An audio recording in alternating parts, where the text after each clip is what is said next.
جمہوریہ پاکستان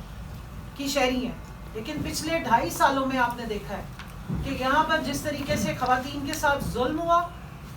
ستم ہوا، اور ان خواتین کے ساتھ جن کا کسی نہ کسی طریقے سے تعلق پاکستان تحریک انصاف سے یا چیئرمین عمران خان سے، اگر وہ خواتین سیاست میں ہیں تو بھی وہ مظلوم بنی، اور اگر وہ عمران خان کے گھر سے تعلق رکھتی ہیں تو ان کو سیاست میں گھسیٹ کر ان پر ظلم کیا گیا۔ بات ہو رہی ہے بشریٰ بی بی کی، جس طرح ابھی سلمان صاحب نے فرمایا کہ 7 سال کی قید آپ نے دیکھی، یہ کوئی پہلی دفعہ نہیں ہونے جا رہا۔ پچھلے 1.5 سال سے 9 مئی کے بعد سے آپ دیکھ رہے ہیں جہاں پر عمران خان صاحب کو ٹارگٹ کیا گیا، جہاں ان کے اوپر جھوٹے کیسز بنائے گئے، 200 کے لگ بھگ جھوٹے کیسز بنانے کے ریکارڈ قائم کیے گئے، سائفر جیسے، عدت میں نکاح جیسا گھٹیا کیس بنایا گیا، وہاں سارا ٹارگٹ ان کے گھر میں جو پردہ دار ان کی زوجہ ہیں، جو ایک غیر سیاسی خاتون ہے جن کا نام بشریٰ بی بی ہے، صرف ان پہ کیا گیا۔ اس ملک کی یہ بدقسمتی ہے کہ یہاں خواتین اگر سیاست میں آ جائیں تب بھی ان کو ٹارگٹ کیا جاتا ہے، اور اگر وہ کسی سیاست دان کے گھر میں موجود ہو تب بھی انہیں ٹارگٹ کیا جاتا ہے، اور اس کی داغ بیل کسی اور نے نہیں، موجودہ حکومت کے جو روح رواں ہے، محترم شریف خاندان ہے، یہ ان کی ڈالی ہوئی۔ اپنے گھر کی بہو بیٹیاں ہوں تو FIA کو بھی فوراً بگایا جاتا ہے، سائبر کرائم بھی فوراً ایکٹیو ہو جاتا ہے، دور دراز لوگوں کو پاتال میں سے بھی گھسیٹ کے لے آیا جاتا ہے کہ آپ نے ذل الہی کے خلاف ایک لفظ کیسے بول دیا۔ ملک کے سب سے بڑے صوبے پر ایک جعلی فارم 47 کے نتیجے میں لائی گئی ایک خاتون کو مسلط کیا گیا ہے۔ پورے پاکستان کی 50% آبادی کی عزت ایک طرف، ساری خواتین کی عزت ایک طرف، لیکن ان محترمہ کی عزت دوسری طرف۔ ہم سب کی عزت کے لیے ایک پیمانہ رکھنے کی بات کرتے ہیں۔ ہمیں افسوس ہے کہ جب جیل میں ٹرائل کیے جاتے ہیں، کیونکہ میں خود بھی ان ٹرائل کا حصہ ہوں، وہاں پر نہ آئین نظر آتا ہے نہ قانون نظر آتا ہے، بس کچھ فرمائشیں نظر آ رہی ہوتی ہیں جس طریقے سے ٹارگٹ کیا جاتا ہے۔ جس طرح بشریٰ بی بی کو غیر آئینی، غیر قانونی طور پہ سزا دی گئی، جو ابھی سلمان راجہ صاحب نے قانونی طور پہ آپ کو بیان کیا، یہ کیوں کی جا رہی ہے؟ کیونکہ سارا ٹارگٹ عمران خان ہے، اور ان کو جھکانے کے لیے، ان کو ذلیل اور رسوا کرنے کی کوشش کی جاتی ہے بشریٰ بی بی کو تنگ کر کے، ان کو غیر ضروری اور غیر قانونی سزائیں دے کے۔ میں یاد کراتی چلوں، 9.5 مہینے اس خاتون کو ناجائز قید میں رکھا گیا جھوٹے کیسز پہ۔ عدت میں نکاح جیسا گھٹیا غلیظ کیس پاکستان کی قانون کی جو کتابیں ہوں گی اس کا تاریخ ترین باب ہے۔ شرم آتی تھی ہمیں، ہم سب خواتین جا کے جب وہاں اندر ہیئرنگ سننے جاتی تھی تو کانوں پہ ہاتھ رکھ کے بیٹھتی تھی کہ یہ اسلامی جمہوریہ پاکستان میں اس قسم کی تضحیک اور تذلیل کی جا رہی ہے۔ بشریٰ بی بی کی اکیلی کی تضحیک نہیں ہو رہی تھی، وہ پورے پاکستان کی خواتین کی عزتوں کو چھالا جا رہا تھا، اور وہ سلسلہ بند نہیں ہوا۔ یہ جو القادر ٹرسٹ کا کیس میں جس طریقے سے ان کو ٹارگٹ کیا گیا، وہ اصل میں صرف بشریٰ بی بی بہانہ ہے، عمران خان نشانہ ہے۔ کیونکہ عمران خان کو جس طرح جھکانے کی کوشش کی جا رہی تھی، جو ڈیلیں ان سے من مانی مانگی جا رہی تھی وہ نہیں ملی، تو بشریٰ بی بی کو پھر 7 سال قید دے دی گئی۔ میں یہاں پہ ذرا دہراتی چلوں کہ پوری گرمیاں بشریٰ بی بی کو کس طرح رکھا گیا۔ پہلے جب انہیں بلی گالہ میں بند رکھا گیا تو ان کے کمروں کو، ان کے غسل خانوں کو بگ کیا گیا، بارہا وہاں کمپلینٹس ہوئی۔ آپ میں سے بہت سارے لوگ ہیں یہاں بیٹھے ہوئے ہیں، سامنے بھی یہ شہراز صاحب بیٹھے ہوئے ہیں، رات کے 12 بجے ایمبولینس اندر گئی اور کچھ پتہ نہیں چل رہا تھا کہ کس وجہ سے گئی۔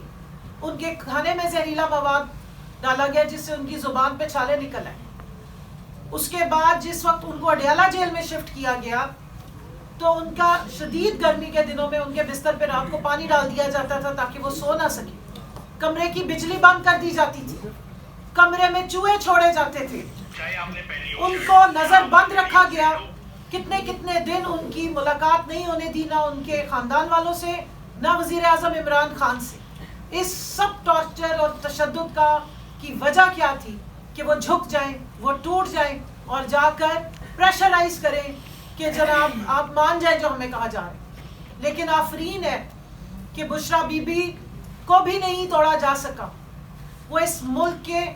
اور اس ملک میں آنے والی جو یہ نوجوان ہماری نسل ہے اس کے مستقبل کے لیے کھڑے ہیں. وہ اور عمران خان صاحب حق کے لیے کھڑے ہیں,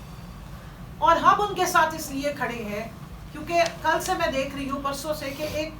آپ دیکھیں کہ تماشا لگا ہوا ہے. نیشنل جو چینلز ہیں ان کے اوپر ہر تھوڑی دیر کے بعد کچھ لوگ آ کے بیٹھتے ہیں اور ایک نیا چورن بیچ کے چلے جاتے ہیں. کبھی کہتے ہیں جی مذہب کا رنگ دے دیا, کبھی کوئی بات کرتے. اسی مذہب کے رنگ کے نتیجے میں جو 3 نومبر کو عمران خان صاحب پہ اٹیک کیا گیا تھا, گولیاں ماری گئی تھی, اس کو بھی مذہبی رنگ دیا گیا تھا, کوشش کی گئی تھی, جس کا انہوں نے پہلی بھانڈا پھوڑ دیا تھا.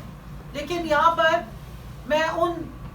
سب کو جو روز تھوڑی دیر کے بعد آ کے حکومتی چینلز تو نہیں, چینلز پہ بیٹھ کے حکومتی جتنے نمائندے ہیں جھوٹی پریس کانفرنسز کرتے ہیں, میں یاد کرا دوں کہ 8 فروری کو آپ کا یہ چورن عوام ایک دفعہ ریجیکٹ کر چکی, اور جب آپ آ کے یہ چورن بیچتے ہیں تب عوام اس کو ریجیکٹ بھی کرتی ہے اور غصے کا شکار بھی ہوتی ہے. اور بہت شکریہ کہ آپ کے اس بیان بازی کی وجہ سے عوام تک حقائق پہنچتے ہیں. جب آپ جھوٹ بولتے ہیں تو لوگ جا کے تحقیق کرتے ہیں اور وہ اصلیت نکال کر لاتے ہیں. جس سوشل میڈیا کو آپ کنٹرول کرنے میں ناکام رہے ہیں, اس سوشل میڈیا کو ٹریگر کرنے کی بھی ماشاءاللہ سے جو بیسک کیٹلسٹ ہے وہ آپ خود ہیں. آپ جب آ کے, کیونکہ آپ سچ چھپا نہیں سکتے تو آپ کو بار بار جھوٹ بولنا پڑتا ہے, اور جب آپ زیادہ جھوٹ بولتے ہیں تو لوگ پھر حقائق نکال کے لے آتے ہیں. اور اس لیے ہم یہ کہیں گے کہ 100 سنار کی اور 1 لوہار کی, کہ ہمیں آپ کی 50 پریس کانفرنسز کے بدلے میں صرف ایک دفعہ جواب دینے کی ضرورت ہے, کیونکہ عوام پہلے ہی سارے حقائق جانتی ہے. جہاں تک مذہبی رنگ دینے کی بات ہے تو میں نے جیسے سٹارٹ میں کہا کہ ہم اسلامی جمہوریہ پاکستان میں رہتے ہیں. ہمیں یہ بتایا گیا ہے کہ پاکستان کا مطلب کیا, لا الہ الا اللہ, اور ہمارا یہ ایمان ہے کہ یہ ملک لا الہ الا اللہ پہ بنا ہے, اور ہمارا یہ بھی ایمان ہے کہ کی محمد سے وفا تو نے تو ہم تیرے ہیں, یہ جہاں چیز ہے کیا لوح و قلم بھی تیرے ہیں. اور مجھے اس بات کا فخر ہے کہ میرا لیڈر محافظ ناموس رسالت ہے. اس کی وجہ سے جو دنیا میں اس نے آواز بلند کی ناموس رسالت پہ, 15 مارچ اسلاموفوبیا کا دن ڈکلیئر ہوا. میرے لیڈر نے, عمران خان نے, یہ بات بلند کی دنیا میں جا کے ہر فورم پہ کہ ہمارے نبی پاک صلی اللہ علیہ وآلہ وسلم کی جو عزت ہے, جو ان کی ناموس ہے, وہ ہمارے دلوں کے بہت قریب ہے. یاد کریں ان کی وہ سپیچ UN کی,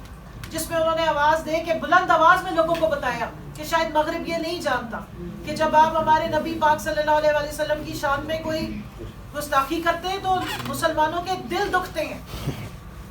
یہی